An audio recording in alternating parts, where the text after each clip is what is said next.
වෛද්‍ය නරින්ද ජයසිංහ මැතිතුමා.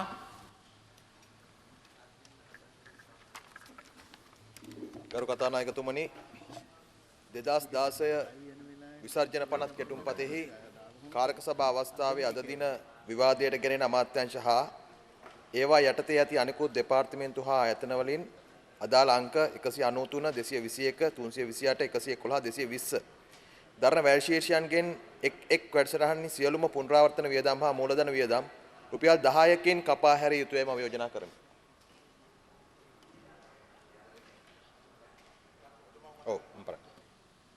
හොඳයි.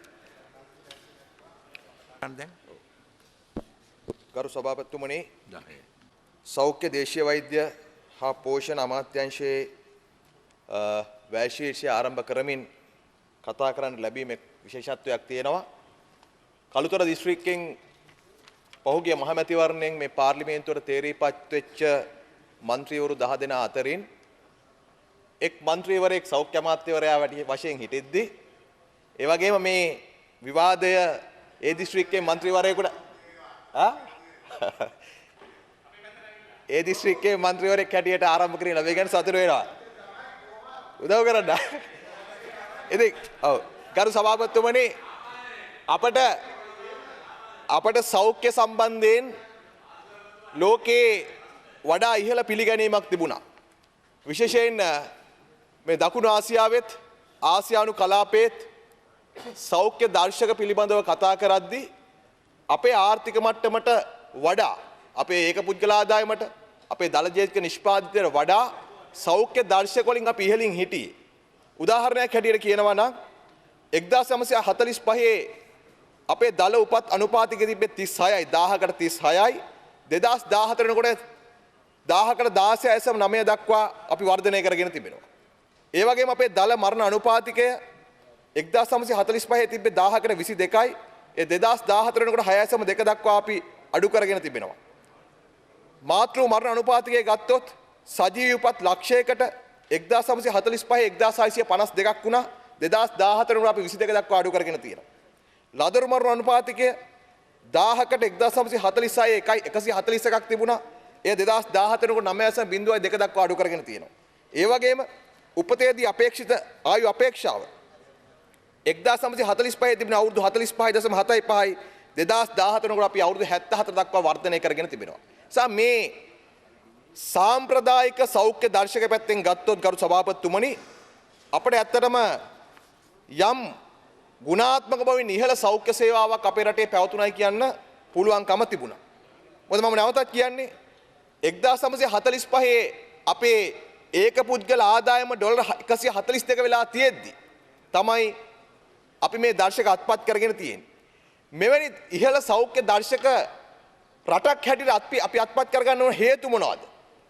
ඒකට වෙච්ච ප්‍රධානතම හේතුව තමයි සෞඛ්‍ය ශාස්ත්‍රය සඳහා තිබුණු ඉහළ රාජ්‍ය මැදිහත් වීම. අන් කවරක්වත් නෙවෙයි ඉහළ රාජ්‍ය මැදිහත් වීම විසින් තමයි අපට මෙවැනි සෞඛ්‍ය දර්ශක ප්‍රමාණයක් ලැබුණේ. ඉහළ රාජ්‍ය මැදිහත් වීම කියලා කියන්නේ ගරු සභාපතිතුමනි ප්‍රධාන වශයෙන් කාරණා දෙකක්. එකක් තමයි ඉහළ සිට පහළට සැලසුම් සහගත විධිමත් කළමනාකාරීත්වයක් සහිත සෞඛ්‍ය ක්‍රමයක් අපට ලැබෙනවා රාජ්‍ය මැදිහත් වීම වැඩි නම්. ස්ටුවර්ඩ්ෂිප් එකක්. අනිත් පැත්තෙන් රාජ්‍ය මැදිහත් වීම වැඩි නම් අපට ප්‍රතිපාදන ලැබෙනවා. මේ ප්‍රතිපාදන සහ මේ සාමූහික මැදිහත් වීම විසින් තමයි ඉහළ රාජ්‍ය මැදිහත් වීම විසින් තමයි මේ ඉහළ සෞඛ්‍ය දර්ශක අත්පත් කරගෙන තිබෙන්නේ. ඉතිහාසය ගත්තොත් 1972 වෙනකොට අපි අධ්‍යාපනයේ ජලදේශීය නිෂ්පාදනය 5.2ක් වෙන් කරද්දී සෞඛ්‍යයට වෙන් කළා තියෙනවා 2.5යි 4ක්. එහෙම තිබුණු සෞඛ්‍ය ශාස්ත්‍රය තමයි අද ජනතාව තුළ මේ සෞඛ්‍ය පිළිබඳ විශ්වාසය බිඳවැටමින් යන්නේ. ඔබතුමාට මතක ඇති 1970 කාලේ විශේෂයෙන් ඊටම කුඩා පිරිසක් ඇති හැකි කුඩා පිරිසක් දේශපාලකයොත් එක්ක ඔවුන් තමන්ගේ සමහර රෝගවලට කලාතුරකින් පුද්ගලික රෝහල් වලට ඇතුළත් වුණා. ප්‍රයිවට් නර්සිං හෝම් වලට රත්නම් වගේ වට. හැබැයි ඒ කාලේ බහුතර සාමාන්‍ය ජනතාව ඇතුළත් වුණේ රජයේ රෝහල් වලට. 1990 විතර වෙනකොට අර ඇති හැකි අය යම් මට්ටමක පෞද්ගලික රෝහල් හොයාගෙන යද්දී සාමාන්‍ය ජනතාව පෙළඹෙන්න පටන් ගත්තා රජයේ රෝහලේ ඉන්න වෛද්‍යවරයාගෙන් හවසට බෙහෙත් ගන්න. තවත් අවුරුදු 10ක් 15ක් යනකොට ඇති හැකි අය සුඛෝපභෝගී නාගරික රෝහල් හොයාගෙන යන පෞද්ගලික රෝහල් සාමාන්‍ය ජනතාව නගරේ තියෙන ලොකු ඩිස්පෙන්සරි හොයාගෙන යන පටන් ගත්තා. දැන් මේ ක්‍රමානුකූලව වර්ධනය වෙලා ගිහිල්ලා ඇති හැකි අය අපේ රටේ පෞද්ගලික රෝහල් ඉක්මවා ගිහිල්ලා සිංගප්පූරුවේ මවුන්ට් එලිසබත් එකට ඊටත් වඩා පුළුවන් අය ඇමරිකාවේ හූස්ටන් එකට යනකොට සාමාන්‍ය ජනතාවට වෙලා තිනවා පෞද්ගලික රෝහල් වල සරණ පතන්න. ඒ නිසා ක්‍රමානුකූලව වසර 20ක් 30ක් 40ක් ඇතුළත සෞඛ්‍ය සේවාවේ රාජ්‍ය මැදිහත් වීම බලන් එන්න කඩාගෙන වැටලා තියෙනවා. මේක ගරු සභාපතිතුමනි දැන් අපි සාමාන්‍යයෙන් ගත්තොත් අපේ රෝහල් පද්ධතියේ රෝහලකට නොමිලේ ප්‍රවේශ වෙන්න පුළුවන්. එහෙම තිබුණාට දැන් අපි අපේ OPD සර්විස් එක ගත්තත් අපේ රටේ බාහිර රෝගී අංශයෙන් දැනුත් 50%ක් පවත්වාගෙන යන්නේ පෞද්ගලික අංශයෙන්. සමහර ඩිස්පෙන්සරි වලින් එන්න පුළුවන්, පෞද්ගලික රෝහල් වලින් එන්න පුළුවන්. දැන් මේක 50ට 50 බෙදලා තිබෙන්නේ. බාහිර රෝගී අංශ 50%ක් පෞද්ගලික අංශය.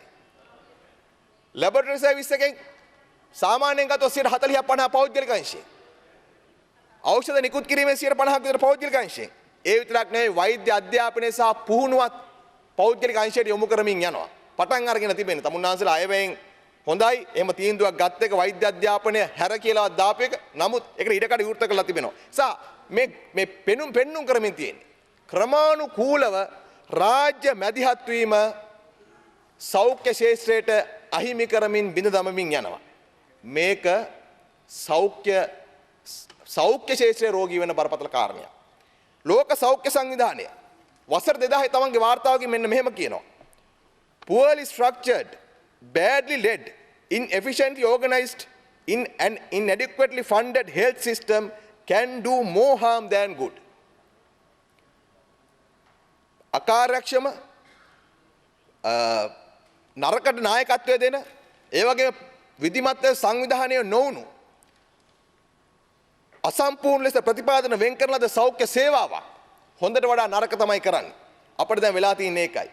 ජනතාවගේ විශ්වාසය සෞඛ්‍ය සේවා පිළිබඳ බිඳ වැටලා යන්නේ. දැන් අපිට සිදුවීම් වාර්තා වෙනවා. ඔබතුමා කල්පනා කරොත් එහෙම ඔබතුමාටත් මේ අත්දැකීම ඇති. දැන් අපිට മന്ത്രിවරු විදිහටත් වෛද්‍යවරු විදිහටත් කවුරු හරි රෝගියෙක් ඇතුළත් කරාට පස්සේ රෝහලකට ඇතුල් කරනකොට අපිට කෝල් එකක් දීලා කියනවා අහවල් ලෙඩ ඇතුල් කර අහවල් ස්පිරිතාලයට බැරිද පොඩ්ඩක් බලන්න කියලා. ඒ අය මොකද බලාපොරොත්තු වෙන්නේ? රෝහලක රෝගිය ඇතුළත් කර රජයේ රෝහලකට. ඔවුන් බලාපොරොත්තු වෙනවා മന്ത്രിවරයා හෝ එහෙම නැත්නම් දන්න කියන වෛද්‍යවරයෙක් මාර්ගයෙන් වැඩි සැලකිල්ලක්. ඒ කියන්නේ ඔවුන්ට සමස්ත සෞඛ්‍ය සේවාව පිළිබඳ විශ්වාසය බිඳ වැටලා තියෙනවා. මම දන්නවා සමහර සෞඛ්‍ය අමාත්‍යවරු හම්බෙන්න පොළොන්නරුවෙන් අනුරාධපුරෙන් ඈත පැතිවලින් ඇවිල්ලා බදාදා දවසේ මහජන දිනේ ඉඳලා සෞඛ්‍ය අමාත්‍යවරුන් ඉල්ලන්නේ මගේ රෝගියෙක් ඇතුළත් කරලා තියෙනවා අහවල් රෝහලට බැයිද පොඩි සැලකිල්ලක් කරන්න කියලා. එහෙම සෞඛ්‍ය ශාස්ත්‍රයේ මේ ප්‍රශ්න ඇති වෙලා තින්නේ සමහර වෙලාවට මේක සිස්ටම් එකක් හැටියට වැඩ කරන්නේ නැති නිසා. ඊටාම පුංචි ප්‍රශ්නවලට අපි ඉතිහාසෙ දැක්කා කාමරයක් බෙදා ගන්න බැරුව නර්ස් හෙදියන් සහ වෛද්‍යවරු ආරවුල් ඇති කර ගන්නවා. හෙදියන්ට උපාධිය දෙනකොට වෛද්‍යවරු විරුද්ධ වෙනවා සමහර කණ්ඩායම්. වෛද්‍යවරුන්ට වැටුප් දීමන වැඩි කරනකොට හෙදියන් සහ අනිත් කණ්ඩායම් විරුද්ධ වෙනවා. දැන් ඔබතුමාම දන්නවා ඇති කරාපිය රෝහල ඇති වෙලා තියෙන ප්‍රශ්නේ. දියතා රෝහල ඇති වෙලා තියෙන ප්‍රශ්නේ. ඒ කියන්නේ සෞඛ්‍ය සේවාව සිස්ටම් එකක් හැටියට දුවනවා නම් මෙහෙම වෙන්න බෑ. කියන්නේ පුද්ගලයාගේ මැදිහත් වීම නිසා සෞඛ්‍ය සේවාව ඉහළ යන්න හෝ කෙනෙක්ගේ දුර්වලකම නිසා සෞඛ්‍ය සේවාව බිඳ වැටෙන්න බෑ. ඒක සිස්ටමැටික් කරලා තියෙනවා නම්. දැන් අපේ වෙලා තියෙන්නේ මේ රාජ්‍ය මැදිහත් වීම දුර්වල වීම නිසා ක්‍රමානුකූලව අවසර ගන්නත් තිස්සේ පද්ධතියක් හැටියට දුර්වලලා තිබෙනවා. සමහර තැන්වල අපිට අහන්න ලැබෙන්නේ ඒකයි. වෛද්‍ය නාමල්ගමගේ මහතාගේ දක්ෂතාවය නිසා බයිපාස් සර්ජරි වැඩි ප්‍රමාණයක් කරන්න පුළුවන්. නමුත් එය නෙවෙයි සෞඛ්‍ය සේවාවක් දියුණු කරනවා කියලා කියන්නේ. තවත් විශේෂඥ වෛද්‍යවරයෙක්ගේ මැදිහත් වීම දුර්වලකම නිසා ඒ රෝහලේ කටයුතු බිඳ වැටෙනවා නම් ඒකට ඒ රෝහලේ වෛද්‍යවරයා නෙවෙයි වගේ කියන්න ඕන. අපට අවශ්‍ය කරන්නේ මම ඒකයි කිව්වේ ස්ටුවර්ඩ්ෂිප් එකක් කියලා. විධිමත් කළමනාකරණයක් සැලසුම් සහගත ක්‍රමයක් තිබුණොත් තමයි සෞඛ්‍ය සේවාව ඉස්සරහට යන්නේ. දැන් අපි ගත්තොත් ඒ නිසාම ලෝක සෞඛ්‍ය සංවිධානය මෙහෙම කියනවා. The context of people's lives determine their health and so blaming individuals for having poor health or crediting them for good health is inappropriate. කෙනෙක්ගේ සෞඛ්‍යය කෙනෙක් දත් මැදලා නිරෝගීව හොඳට ඉඳලා එයාගේ නිරෝගීකම වෙනුවෙන් කාටවත් ප්‍රශංසා කරන්නත් බෑ. ඒ වගේම කෙනෙක්ගේ සෞඛ්‍ය දුර්වලකම් කළේ පුද්ගලයාට චෝදනා කළ වැඩක් නෑ. දුර්වලලා තියෙන සිස්ටම් එක. Individuals are unlikely to be able to directly control many of the determinants of the health. පුද්ගලයා නෙමෙයි පුද්ගලයාට වඩා මේ සිස්ටම් එක හැටියට කඩාවැටීම තමයි මේවට බලපාලා තිබෙන්නේ. ඒ නිසා දැන් අපි මම කලින් කතා කරනකොට කිව්වා ලදරු මරණ අනුපාතකයේ මාතෘ මරණ අනුපාතකයේ උපතේදී අපේක්ෂිත ආයු කාලය මෙවැනි දේවල් වලින් අපිට දැනුත් ඕනනම් උදම් මනන්න පුළුවන්. නමුත් ගරු සභාපතිතුමනි අපට වඩා වේගයෙන් ලෝක ඉස්සරහට ගිහිල්ලා. දැන් මේවා පැරණි දර්ශක බවට පත් වෙලා 2015 දී ලෝක සෞඛ්‍ය සංවිධානය හඳුන්වා දෙනවා Global Reference List of 100 Core Health Indicators. සෞඛ්‍ය දර්ශක 100ක් අරවත් ඇතුළත්. නමුත් ඊට වඩා පුළුල් සෞඛ්‍ය දර්ශක හඳුන්වා දීලා තිබෙනවා. දැන් අපි බලන්න ඕන මේ සෞඛ්‍ය දර්ශකත් එක්ක ලෝකයේ අපි කොතනද ඉන්නේ කියලා. මාතෘ මරණ වලින් අර සංඛ්‍යාවක ඉස්සරහින් ඉන්න පුළුවන්. ලදරු මරණ අනුපාතයෙන් අපි ඉස්සරහින් ඉන්න පුළුවන්. නමුත් සමස්තයක් හැටියට ගත්තොත් එහෙම මේ 100 health core indicators වලින් අපි කොහෙද ඉන්නේ? මේකෙන් බැලුවොත් මම හිතන්නේ ගරු සභාපතිතුමනි අපේ සෞඛ්‍ය සේවාව ඇත්ත හඳුනා ගන්න පුළුවන්. මොකද මේ දර්ශක 100 ගත්තොත් මේක ඇතුලේ තියෙනවා ගණනය කරන්න suicide rate එක. සියදිවි විසා ගැනීම ප්‍රමාණය අපි ලෝක රටවල් 172කින් දැන් 4 වෙනි තැන. පළවෙනි 4ට අපි කප් එක ගහලා තින්නේ සියදිවි නසා ගැනීම වලින්. ඒක දර්ශකයක් වෙනවා සෞඛ්‍යයේ. ඒ වගේම රක්තහීනතාවය. ගැබිණි මව්වරුන් අතර වයස අවුරුදු 10ට දරුවන් අතර රක්තහීනතාවය මේක සැලකිල්ලට ගන්නවා. එහෙම සලකා බැලුවොත් මෑත කාලේ මම වාර්තා දැක්කා ගැබිණි මව්වරුන්ගේ 29%ක් රක්තහීනතාවයෙන් පෙළෙනවා කියලා. යකඩ උණතාවයෙන් මේ දර්ශක සැලකිල්ල ගත්තොත් අපේ සෞඛ්‍ය සේවා බිඳ වැටලා තියෙනවා. ඒ වගේම හෙල්ත් සිස්ටම් එකේ කොච්චර ප්‍රතිපාදන ප්‍රමාණයක් ආණ්ඩුවෙන් යොදවනවද? කොච්චර ප්‍රතිපාදන ප්‍රමාණයක් පොකට් එකෙන් ජනතාව වියදම් කරනවද? මේවත් සෞඛ්‍ය දර්ශක හැටියට දැන් ලෝකේ සලකන්න පටන් අරගෙන තිබෙනවා. ඒ නිසා අපි සෞඛ්‍ය පිළිබඳව හොඳ විශ්ලේෂණයක් කරනවා නම් මේ අලුත් සෞඛ්‍ය දර්ශකත් එක්ක අර පැරණියවත් එක්ක උදම්මනනා ඉන්න පුළුවන්. නමුත් ඇත්ත තත්ත්වය හෙළි වෙන්නේ මේවත් එක්ක. දැන් මෑත කාලේ ගත්තොත් මං රාජ්‍ය මැදිහත් වීම කතා කරා. රාජ්‍ය මැදිහත් වීමෙන් සාධනය වෙන ප්‍රධානම කරුණ තමයි සෞඛ්‍ය සඳහා වැඩිපුර මුදල් ප්‍රතිපාදන වෙන් කරගන්න එක. සාමාන්‍යයෙන් සෞඛ්‍ය ශාස්ත්‍රයේ ගත්තොත් මුදල් ප්‍රතිපාදන වෙන් වෙන ක්‍රම තුනක් තියෙනවා. එක්ක ආණ්ඩුවෙන් වියදම් කරනවා එක. දෙක පුද්ගලික අංශයෙන් ඒ කියන්නේ පුද්ගලික යොදවලා පූල් එකක් විදියට ඉන්ෂුරන්ස් ස්කීම් එක. තුන්වෙනි එක තමයි තමන් අතින් වියදම් කරගන්න එක. ලෝකේ සාමාන්‍ය සෞඛ්‍ය වියදම් කරන ඔය ක්‍රම තුනට. එක්කෝ ආණ්ඩුවෙන් වියදම් කරනවා ආණ්ඩුවේ මුදල් ප්‍රතිපාදන රජය.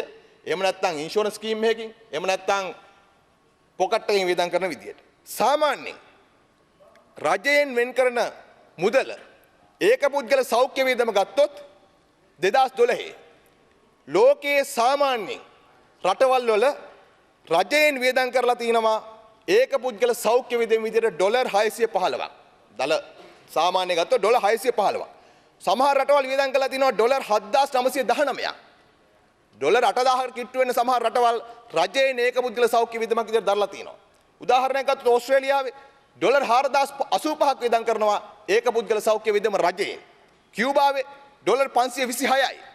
2012 වෙනකොට ගරු සභාපතිතුමනි අපි වෙන් කරලා තියෙන ඩොලර් 34යි. ඩොලර් 34යි. ලෝකේ සාමාන්‍ය ඩොලර් 615 වෙද්දි අපි රටක් හැටියට වියදම් කරලා තියෙන ඩොලර් 34යි. රජයේ සමස්ත වියදමින් සෞඛ්‍ය වියදම ප්‍රතිශතයක් විදිහට ගත්තොත් ලෝකේ සාමාන්‍ය වියදම් කරලා තියෙනවා 14.1ක්. ලෝකේ රටවල් සමස්තයක් හැටියට කරන වියදමෙන් සෞඛ්‍යයට කරන වියදම 14.1ක්. ආණ්ඩුව රජය ලෝකේ රටවල් උපරිම විදිහට වියදම් කරලා තියෙනවා 27.7ක් සෞඛ්‍යයට. ඕස්ට්‍රේලියාව 17.8ක් සෞඛ්‍ය වෙනුවෙන් වියදම් කරලා තියෙනවා ආණ්ඩුවෙන්. කියුබාව 11.5ක් වෙන් කරලා තියෙනවා. 2012 වෙනකොට අපි වෙන් කරලා තියෙන්නේ රජයේ සමස්ත වියදමේ 5.9යි. 5.9යි. ඒ වගේම ලෝක සෞඛ්‍ය සංවිධානයෙන් කියනවා ලෝකයේ යම් රටක් ඒ රටේ ජනතාවගේ සෞඛ්‍ය වියදමින් 130කට වඩා පොකට් එකෙන් දරන උන්ගේ පොකට් එකෙන් out of පොකට් එකෙන් දරන්න සිද්ධ වුණොත් ඒ කියන්නේ පුද්ගලිකව 130කට වඩා වියදම් කරන වුණොත් එහෙම ඒ රටේ සෞඛ්‍ය බරපතල අර්බුදයකට යනවා කියලා. අපි ගත්තොත් මේ out of pocket expenditure එක ප්‍රතිශතයක් විදිහට සාමාන්‍ය ලෝකේ තියෙන ඒ කියන්නේ සමස්ත සෞඛ්‍ය වියදමේ 42.3යි. අපේ රටේ ජනතාව සෞඛ්‍ය වියදමේ 61ක් වියදම් කරනවා. සෞඛ්‍යයට වෙන් කරන වියදමෙන් පෞද්ගලික ජනතාව වියදම් කරන ප්‍රමාණය 61ක්. ආණ්ඩුව වියදම් කරන්නේ 39යි. දැන් තමුන්නාන්සලා කියන්න පුළුවන් මෙන්න මෙහෙම. ඔය කිව්වේ සංවර්ධිත රටවල්නේ. සංවර්ධිත රටවල් තමයි ඔය වියදම් කරන්නේ අපිට බෑනේ කියලා. ඔබතුමාලා හොයලා බලන්න ලෝකේ රටක් දියුණු වෙනකොට සංවර්ධනය වෙනකොට සංවර්ධනයේ දිහාවට ගමන් කරනකොට සෞඛ්‍ය වියදම් අඩු කරලා නෙවෙයි තියෙන්නේ. සෞඛ්‍ය වියදම් රජයෙන් කරන සෞඛ්‍ය වියදම් එන්න වැඩි කරලා තියෙනවා. මොකද ඕස්ට්‍රේලියාවේ පර්ත් වල හරි අප්‍රිකාවේ රටක හරි අපේ ඇඹිලි පිටියේ හරි කොල්ලු පිටියේ හරි මේ හැම මිනිස්සයාටම තියෙන එකම හෘද වස්තුවක්. ඒකේ ඇනටමි එක ඒකේ ඒ සියලු ව්‍යුහයන් වැඩ කරන විදිය ඔක්කොම එකයි. එයාට හෘදයාබාධයක් හැදුනොත් ඒ හෘදයාබාධය හැදෙන්නේ පැතොලොජි එක එකම විදිහට. එකම හෘද වස්තුව, එකම ලේ ගමනාගමනය, එකම ලෙඩේ. එහෙම කරනකොට එක රටක ඩොලර් 34ක් වියදම් කළ මිනිහෙක් ජීවත් කරවන්නයි තව රටක ඩොලර් 500ක් වියදම් කරන්නයි එහෙම වෙන්න බෑ. මේකේ තර්කයක් නෑ. රටක් සංවර්ධනයේ පැත්තට යනකොට අනිවාර්යෙන් රජයෙන් සෞඛ්‍ය සඳහා කරන වියදම් වැඩි වෙන්න ඕන. දැන්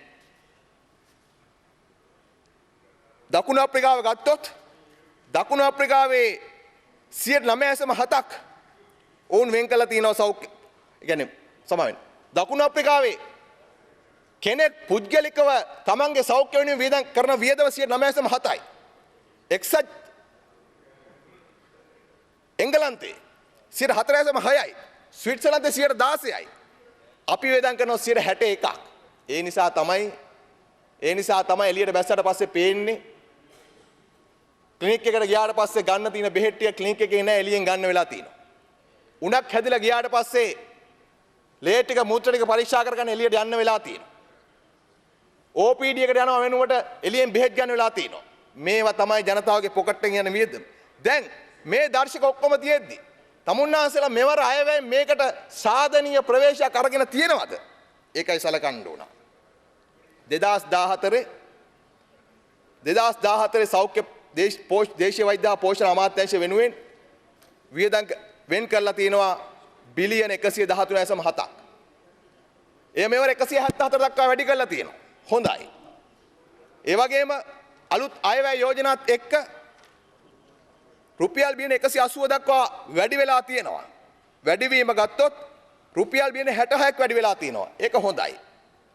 නමුත් මේක ඇතුළේ තර අධ්‍යාපන අමාත්‍යාංශයට වගේම ඩොලර් රුපියල් බිලියන 17.8ක් රාජ්‍ය ආයෝජන වලින් දාලා තමයි මේ පෙන්눔 කරලා තියෙන්නේ. බිලියන 17.8ක් රාජ්‍ය ආයෝජන විදිහට වෙන් කළා මේක පෙන්ලා තියෙන්නේ. ඇත්තම වියදම ගත්තොත් එහෙම බිලියන 180ක් තමයි වෙන් කළා තියෙන්නේ. එය දල ජාතික නිෂ්පාදනයේ ප්‍රතිශතයක් විදිහට ගත්තොත් 2014 1.16යි. මෙවර 1.44 දක්වා වැඩි වෙලා තිබෙනවා හොඳයි. මුළු වියදමේ ප්‍රතිශතයක් විදිහට ගත්තොත් තාමත් අපි ඉන්නේ ඉතා පහළ මට්ටමක. 2014 6.4 දක්වා වැඩි කරගෙන තිබෙනවා. නමුත් එය ප්‍රමාණවත් නැහැ. ඒ නිසා දැන් මේ සෞඛ්‍ය සේවාව සඳහා දැන් ඕන බූස්ටර් ඩෝස් එකක් ඕන. රජයේ මැදිහත් වීම වැඩි ප්‍රමාණයකින් කඩිනමින් සිද්ධ කර ගන්න ඕන. එහෙම නැත්නම් මේ කඩාවැටීම් වළක්වන්න බෑ. ඒ නිසා තාමත් අපි ඉන්නේ මේ මුදල් ප්‍රමාණය බැලුවත් ඒක පුද්ගල සෞඛ්‍ය වියදම අපි වියදම් කරන එක් පුද්ගලෙක් වෙනුවෙන් අපේ රටේ ඩොලර් 60යි. ලෝකේ සාමාන්‍ය 615යි. අපි තාම ඉන්නේ 60. තව 10 ගුණයකින් අපි ඉස්සරහට යන්න ඕන මේ සෞඛ්‍ය සේවාව ඉස්සරහට අරගෙන යන්න. ඒ නිසාම දැන් සෞඛ්‍ය සේවාවේ බරපතල ප්‍රශ්න ගණනාවක් උද්ගත වෙලා තියෙනවා. විශේෂයෙන් සෞඛ්‍ය වෘත්තිකයන් ගත්තොත් ඔවුන්ට බලපාන ප්‍රශ්න ගණනාවක් අපි විටින් විටත් මේ පාර්ලිමේන්තුවේ ඉදිරිපත් කළා තිබෙනවා. දැන් අපේ රටේ වෛද්‍යවරු 17000ක් විතර ඉන්නවා. ඇත්තටම මේ වෛද්‍යවරු ජීවත් වෙන්න එකවර රැකියා 3ක් විතර කරනවා. ආණ්ඩු ස්පිතාලෙත් වැඩ කරනවා. පුද්ගලික ඩිස්පෙන්සරිත් වැඩ කරනවා. OT එකත් ගන්නවා. ලෝක සෞඛ්‍ය සංවිධානයේ එක පැරාමීටර්ස් අනුව සාමාන්‍යයෙන් අපේ රට ඕන වෛද්‍යවරු 40000ක් විතර. දැන් මේ 17000 35000 විතර වැඩ කරනවා. ඇයි මෙහෙම වෙලා තියෙන්නේ? ගොඩක් අය කියනවා ඇයි වෛද්‍යවරුන්ට පඩි වැඩි කරන්නේ මොකටද? ඒගොල්ලෝ ඩිස්පෙන්සරි හවසලත් පොල් ගහේ නැගලා ඉන්නේ ප්‍රයිවට් ප්‍රැක්ටිස් කරනවානි කියලා. ඔබතුමා කල්පනා කරලා බලන්න. උදේ ඉඳන් හවස වෙනකන් රෝහලක මොනවද බලන්නේ? දැන් අපිට නම් දේශපාලකයෝ විදිහට විවිධ වැඩ තියෙනවානේ. ජනහම තියෙනවා, රැස්වීම් තියෙනවා, පාර්ලිමේන්තු තියෙනවා, රූපවාහිනී සංවාද තියෙනවා, ඉන්ටර්විව් තියෙනවා. නමුත් මේ අය මොනවද තියෙන්නේ? එකම ලෙඩ ටිකක්. එකම ලෙඩ ටිකක්. උණ හෙම්බිරිස්සාව, වමනේ පාචනය, බඩේ අමාරුව, කොන් දෙකක් උම, මස්පිඩු වේදනාව, ඔය ලෙඩ ටික. උදේ බලනවා ඉස්පිරිතාලේ, රජයේ රෝහලේ. හවස බලනවා ඩිස්පෙන්සරියේ. ඇයි මේ? මේ කැමැත්තෙන් කරන දෙයක්ද? කැමැත්තෙන් මුළු පෞල් ජීවිතේ විනාශ කරන. දැන් බලන්නකෝ. උදේ පැය 6ක් කරලා, හවස 5 ඉඳන් රෑ 10 වෙනකම් කරලා, පුළුවන් නම් උදේ 6 ඉඳන් ආය 8 වෙනකම් කරනවා. මිනිහෙකුට මෙහෙම ජීවත් වෙන්න පුළුවන්ද? ඇයි මේ? තමුන්නාසලා ප්‍රමාණවත් වැටුපක් ඒ වෛද්‍යවරුන්ට දෙනවනම් ඔවුන් මේ පුද්ගලික සේවාව නිරත වෙන්නේ නැහැ. ඒකයි මම කිව්වේ ජීවත් වෙන්න ජොබ් 3ක් කරනවා කියලා. වැටුප් මදි. එවැනි මානසික තත්වයකින් දැන් ලෙඩෙක් කියලා කියන්නේ රෝගියෙක්. කායිකව මානසිකව රෝගියෙක් වුණාට පස්සේ ඒ අසරණ පුද්ගලයා කෙනෙක් ඉස්සරහට ආවට පස්සේ වෛද්‍යවරයා නිරෝගීව ලෙඩා බලන්න ඕන. තියෙනවා තව. එතුමයි කාලෙන් ගන්න.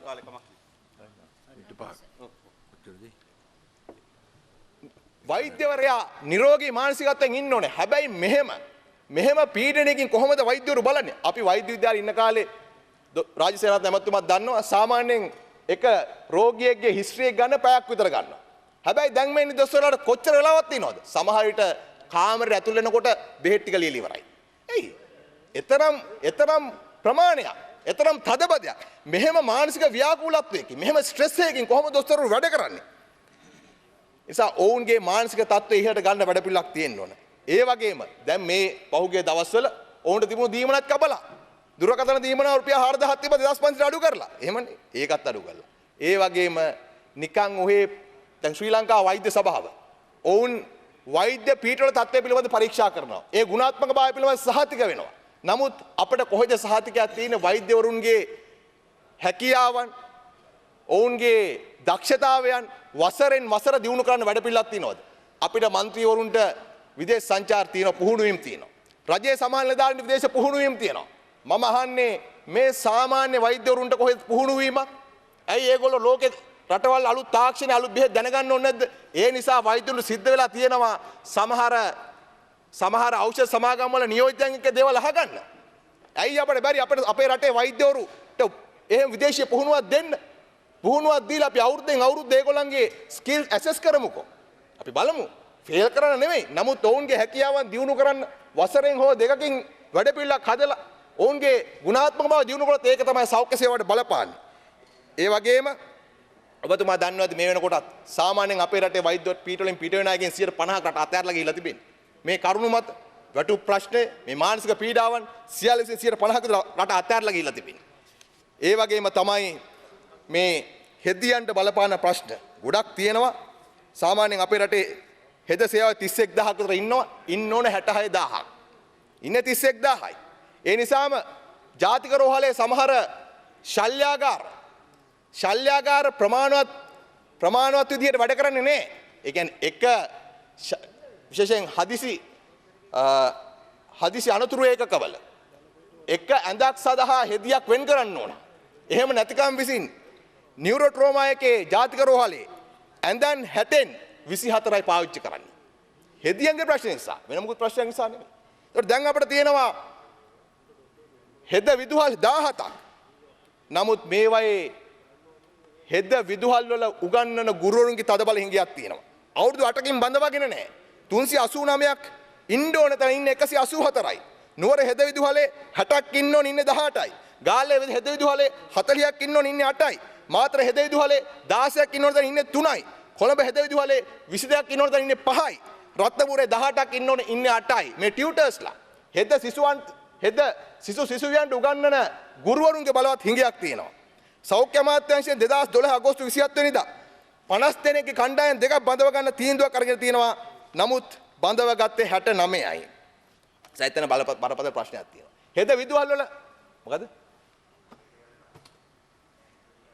නමුත් ඇමතුමනි මම දන්න හැටියට විභාගයෙන් 193ක් සමත් බඳවගෙන තියෙන මේ ගාන. ඒ වගේම තමයි අනිත් පැත්තෙන් මේ හෙද විදුහල් වල තියෙන තත්ත්වය. දැන් 2007 අවුරුද්දේ මාතර පටන් අරගත්ත හෙද විදුහලක් කඹුරු ගමුවේ ඉපැරණි රෝහල් ගොඩනැගිල්ලත් එක්ක. ඔව්. එතන දැන් බරපතල ප්‍රශ්නයක් ඇවිල්ලා තියෙනවා. මොකද මේ මට එවලා තියෙනවා ලියුමකුත් 2007 පටන් ගත්තේ තරණි රෝහල් ගොඩනැගිල්ලක. එක ගොඩනැගිල්ලයි තියෙන්නේ. නමුත් මේ හෙද සිසුවියන්ට දැන් ඒ ගොඩනැගිල්ල ප්‍රමාණවත් නැහැ. සර් දෙපැත්තේ ටකරම් මඩුවල තමයි මේ ක්ලාසස් කරන්නේ. ටකරම් ටික රත් වෙනවා. දවල්ට ඉන්නව හෙද සිසුවිය මේ ටකරම් මඩුවල. හවස මොනරු ලගිනවා. හවස මොනරු දවල්ට හෙද සිසුවිය මේගොල්ලෝ එකට තමයි මේ වැඩේ කරගෙන යන්නේ. දැන් මේ දිසා අසාත්මිකතා ඇති වෙලා රැට මන් දන්නේ මොකද මේ එකට දාලා තින්නේ කියලා. මේගොල්ලන්ට අසාත්මිකතා ඇති වෙලා සමහර රෝහල් ගත කරලා තිබෙනවා. මේ තත්වයෙන් කොහොමද අපි අපේ සෞඛ්‍ය සේවාවට දක්ෂ හෙදියන් බිහි කරන්නේ? ඒ වගේ මෙතන තියෙනවා කියලා කියනවා කණ්ඩායම් දෙකක් විෂයන් 14 උගන්වන්න ඉන්නේ ටියුටර්ස්ලා දෙන්නයි. දැන් කරුණා කරලා මේ කණ්ඩායම මේ හෙද විදුහල් පිළිබඳව අපි නැවත සමාලෝචනයක් කරගන්න ඕනේ. මේවට පහසුකම් දෙන්න ඕනේ. අපේ නම් යෝජනාව මේ හෙද විදුහල් විශ්වවිද්‍යාල මට්ටම උසස් කරලා මේ හෙදියන් සඳහා උපාධි පාඨමාලා ඇති කරන්න ඕන. ඒකෙන් තමයි සෞඛ්‍ය සේවාව ගුණාත්මකව ඉහළ යන්නේ. ඒ වගේම ගරු අමාත්‍යතුමනි අපේ සෞඛ්‍ය කාර්ය මණ්ඩලයෙන් 51ක් වෙන් වෙන්නේ කනිෂ්ඨ කාර්ය මණ්ඩලය වෙනුවෙන්. ඔය ඕන ආණ්ඩුවක් ආවත් කොයි යමතිත් මොකද කරන්නේ? අර රෝමෙට වහල්ලු පුරවන්න වගේ කනිෂ්ඨ කාර්ය මණ්ඩලය තමයි පුරවන්නේ. දැන් 51000 පැනලා ඉන්නේ. අඩුතරමේ මේ ගන්න අයට මාස 6ක පුහුණුවක් දෙන්නකො. මාස 6ක ඔරියන්ටේෂන් ප්‍රෝග්‍රෑම් එකක් කරන්නකො. නැත්තම් ඔහේ එනවා උඩ ඉන්න කෙනා බල්ල ඉගෙන ගන්නවා. මොකද සෞඛ්‍ය සේවාව එහෙම කරන්න බෑ. සෞඛ්‍ය සේවාව කියලා කියන්නේ ටීම් වර්ක් එකක්. ඒක කන්සල්ටන්ට්, ડોක්ටර්ද, නර්ස්ද, ඇටෙන්ඩන්ට්ද හැම දෙනාම එකතු වුණොත් තමයි ජනතාවට විධිමත් සෞඛ්‍ය සේවාවක් දෙන්න පුළුවන්කම ලැබෙන්නේ. එහෙම නැතුව නිකන් ඔහේ අතහැරලා දාලා පඩියක් ගෙවුවටම හරියන්නේ නැහැ. ඒකෙන් සෞඛ්‍ය සේවාව බිඳ වැටෙනවා. ඒ වගේම තමයි තව කාරණා කීපයක් ඔබතුමාගේ අවධානයට යොමු කරන්න කැමති. මන්ත්‍රීතුමා බොහොම ස්තුතියි කතානායකතුමනි. එකක් තමයි මෙන්න මේ තැලසීමියා රෝගීන් පිළිබඳ ප්‍රශ්නය. අපේ රටේ තැලසීමියා රෝගීන් 4000ක් පමණ ඉන්නවා. මේ රෝගීන් සඳහා විශේෂයෙන් දරුවන් ඔවුන් සඳහා ඇටමිදුළු බද්ධ ඒකකයක් ඇති කරන්න සෞඛ්‍ය අමාත්‍යාංශය දැන් අවුරුදු ගානක ඉඳන් සාකච්ඡාවක් යනවා. ඇත්තටම මේ ඇටමිදුළු බද්ධය විසින් අපේ රටේ පෞද්ගලික රෝහල් දෙකක මේක සිද්ධ වෙනවා. රෝගීන් කීප දෙනෙක් ප්‍රතිකාර කරලා හොඳ ප්‍රතිඵල අරගෙන තිබෙනවා. ඒ නිසා යෝජනා කරනවා මේ ඇටමිදුළු බද්ධ ඒකකයක් අපේ රටේ ප්‍රධාන රෝහලක් ආශ්‍රිතව හදන්න කියලා. මම දන්නේ හැටියට මේ පිළිබඳව සෞඛ්‍ය අමාත්‍යාංශයේ සාකච්ඡා ගණනාවක් ගියා. කුරුණෑගල රෝහලේ මේ ඒකකේ ස්ථාපිත කරන්න බොහෝ දුර වැඩ කටයුතු සාකච්ඡා කරලා තිබුණේ. වයම් පළාතේ සෞඛ්‍ය අමාත්‍යවරු ඒ වෙලාවේ මිලියන 100ක් වෙන් කරා කියලා කිව්වා. නමුත් අවසානයි. හොඳයි. ඉවරයි කාලේ අවසානයි. නෑ මේ මිනිත්තු 5ත් එක්ක 10 25ට දුන්නා. තවත් 5. අවසන් කරගන්න දෙන්න. හොඳයි. ඒ නිසා දැන් මේ සාකච්ඡා අතරමඟ තිබෙන්නේ. මම හිතන්නේ මේක LRH එකට අනුබද්ධව හදනවා කියලා කියනවා. නමුත් කඩිනමින් මේකට විසඳුමක් ඕන. ඒ වගේම තමයි අනිත් පැත්තේ මෙන්න මේ දැන් මේ රජයේ රෝහල් වලට බැන්ඩේජ් සහ ගෝස් සැපීම පිළිබඳව ඔබතුමත් එක්කත් මේක සාකච්ඡාවක් ගිහිල්ලා තිබෙනවා. දැන් එක කාලෙක පාකිස්තාන කොම්පැනියක් තමයි බැන්ඩේජ් සැපයීම් කරේ. ඒ වෙනුවට දැන් දේශීය සමාගම් කීපයක් ඉල්ලුම් ඉදිරිපත් කළා තිබෙනවා. නමුත් මට ලැබිලා තියෙනවා ITI එකෙන් දාපු වාර්තාවක් දැන් මේ සපයන බැන්ඩේජ් පිළිබඳව ඒ වාර්තාවේ සඳහන් වෙන්නේ the specimens tested does not satisfy requirements given in specifications for open wound bandages. මම හිතන්නේ මේ පිළිබඳව අවධානය යොමු කරන්න වෙයි ගරු ඇමතුමනි දැන් මේ සෞඛ්‍ය අමාත්‍යාංශය කියලා කියන්නේත් කාලයක් තිස්සේ වංචා දූෂණ බහුල වෙච්ච හොර ගුහාවක්. මේවා තාම සිද්ධ වෙනවා. මොකද මේ සමහර ටෙන්ඩර් කැඳවීම් වලදී සමහර දේශීය ව්‍යාපාරිකයන් අයින් කරන්නේ තාක්ෂණික කාරණා මත නෙමෙයි. ඔවුන් ඉදිරිපත් කරන සාම්පල් වල ගුණාත්මක බව පරීක්ෂා කරලා නෙමෙයි. සමහර නිලධාරීන්ගේ අත්නොමැති කැමැත්තට. ඔවුන්ට ඉන්න ඔවුන්ගේ හිත මිතුරන් සමහර කොම්පැනි වල. මේ පිළිබඳව පරීක්ෂා කරන්න ඕන. ඒ වගේම තමයි අනිත් පැත්තෙන් දැන් මේ වෛද්‍ය අධ්‍යාපනය ගැන කතා කරනකොට ඇති වෙලා තියෙන මේ සයිටම් එකත් එක්ක මාළඹේ පෞද්ගලික වෛද්‍ය විද්‍යාලයක ඇති වෙලා තියෙන ප්‍රශ්නය. මම මේ පාර්ලිමේන්තුවේ කිව්වා එහි ඉන්නවා සූසුකම් නැති අය. එක ප්‍රශ්නයක් ඒක. මේ මමම නෙවෙයි කියන්නේ. මේ තමයි 2013 පෙබරවාරි 26 වෙනිදා දැන් විශ්වවිද්‍යාල ප්‍රතිපාදන කොමිසම සභාවේ සභාපති මහාචාර්ය මොහන් සිල්ලා මහතාගේ ප්‍රධානත්වයෙන් දාපු වාර්තාව. ඒ වාර්තාවෙම සඳහන් වෙනවා මෙහි ඉන්නවා කියලා පරීක්ෂා කරපු අයකින් හඳුනාගත්ත 4 දෙනෙක් සූසුකම් නැහැ. Student number 36 of 2007 September batch, third batch. The student has passed in only 2 subjects, chemistry and mathematics, and has no pass in A-level biology. Biology pass නැතුව ජීව විද්‍යාව සමත් වෙන්නේ නැතුව ලක්ෂ 120ක් දීලා මේ පෞද්ගලික වෛද්‍ය ආයතන ඇතුළත් වෙලා දැන් ඉල්ලනවා MBBS උපාධියක් මේ රටේ රෝගීන්ට ප්‍රතිකාර කරන්න.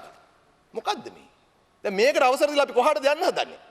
මේ නිකම් මේ කෙනෙක්ව දාලා දොස්තර කෙනෙක් කියලා එළියට දාන වැඩක් නෙමෙයි. මේක ආණ්ඩුව සම්පූර්ණ වගකීම් බාර ගන්න ඕනේ. මෙවැනි 4 දෙනෙක් ඉන්නවා කියලා ඒ වාර්තාවේ සඳහන් වෙනවා. දැක්ක ඊයේ පෙරේදා ගුවන්විදුලි නාලිකාවක මට අභියෝග කළා තිබා පෙරදින විශ්වවිද්‍යාලයේ මහාචාර්යවරියක් මෙන්න වාර්තාව තියෙනවා. මේ වාර්තාව තියෙන. ඒ වගේම ශ්‍රී ලංකා මෙඩිකල් කවුන්සිල් එක අපේ රටේ වෛද්‍ය අධ්‍යාපනයේ ගුණාත්මක බව පිළිබඳව තියෙන ආයතනය වග කියන්න ඕන ආයතනය. ඔවුන් කියනවා මෙහි තියෙන අඩුපාඩුකම්. ඔවුන් කියනවා මේ පුහුණුව ලබා දීලා එළියට යවන අය ගැන වග කියන්න බෑ කියලා. අපි යෝජනා කරන්නේ මේ පිළිබඳව වහාම ආණ්ඩුව මැදිහත් වෙන්න ඕන. සයිටම් එක නීතිගත කරන්න නෙවෙයි මෙවැනි අඩු සූසුකම් සහිත එහෙම නැත්නම් මුදලට වෛද්‍ය උපාධි කුණ ආයතන මගින් කරන මේ සෞඛ්‍යයටත් අධ්‍යාපන කරන හානිය පිළිබඳ සලකා රටක් හැටියට මේවට එරෙහිව ක්‍රියාත්මක වෙන්න ඕන. එහෙම නැත්නම් අපිට සෞඛ්‍ය දියුණු කරන්න හම්බෙන්නේ නැහැ. ඒ නිසා ගරු අමාත්‍යතුමනි රාජ්‍ය ප්‍රතිපාදන වැඩියෙන් වෙන් කරලා අපි සෞඛ්‍ය සේවාව යම් ප්‍රමාණයකට ඉහළට ඔසවාගෙන ඇවිල්ලා තියෙනවා. නමුත් මෑත සිදුවෙච්ච රාජ්‍ය මැදිහත් වීම දුබල වීම විසින්ම ඒ කඩාගෙන වටලා තිබෙනවා. අපි අපේ රටේ ජනතාව මේ අපේ මිනිස්සු අපේ රටේ ජනතාවට යහපත් සෞඛ්‍යයක් හදන්න රජය මැදිහත් වෙන්න ඕන. ඒ වගේම තමයි ආයුර්වේද ශාස්ත්‍රයේ බරපතල ප්‍රශ්න ගන්නවක් තිබෙනවා. ආයුර්වේද වෛද්‍යවරුන්ගේ වැටුප් ප්‍රශ්න තිබෙනවා. වැටුප් විෂමතාවයන් තිබෙනවා.